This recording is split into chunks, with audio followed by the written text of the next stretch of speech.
They settled their differences a lot of time by racing, record racing. You know, they would play some music. They'd usually run across a bridge and get to a certain point and come back and see who would win before the record was over. Today, the legends of England's cafe racer scene continue in the Lone Star State, where modern mods and rockers are inspired by famous races, rumbles, and dust-ups from 50 years ago. If it didn't happen back then, we wouldn't be having this right now. And we're just reliving that whole culture that they had back then, and it was a great time.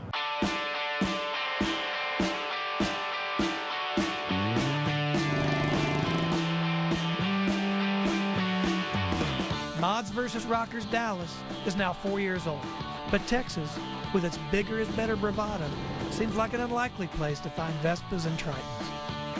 The Dallas-Fort Worth area has had a long history of British motorcycles.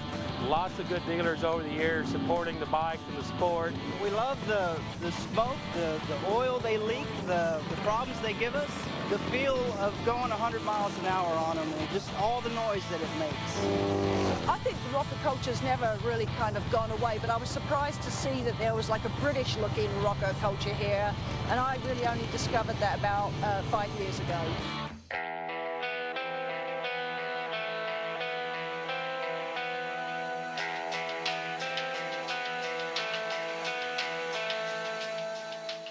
Don't mess with Texas, right?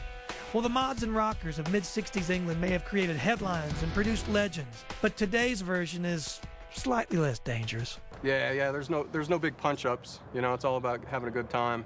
Our relationship with the rockers is really cool. I mean, you know, we don't typically hang out together, but it's not like, you know, Brighton Beach or anything. I mean, we don't fight or, you know, throw stuff at each other. It's more like a winking club, you know?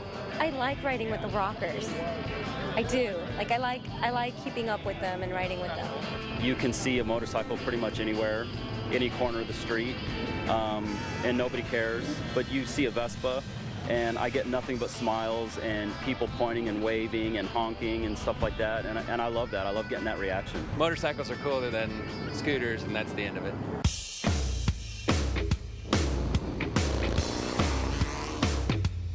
While the vintage bikes and scooters stay in the same era, there's been a shift in rider demographics. The baby boomers are aging, but the new generations are finding form and function in Grandpa's iron. Luckily, my customer's actually getting younger instead of older. 10 years ago, the average customer was probably in his 50s.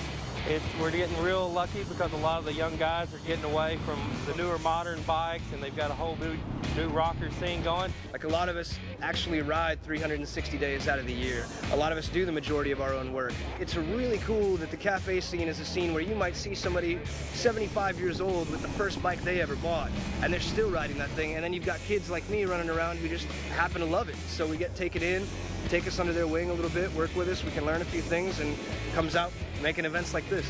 I take a lot of pride in this festival. People just love to come out and see these vintage bikes, and then love to see everyone getting into the whole feel of what that era was.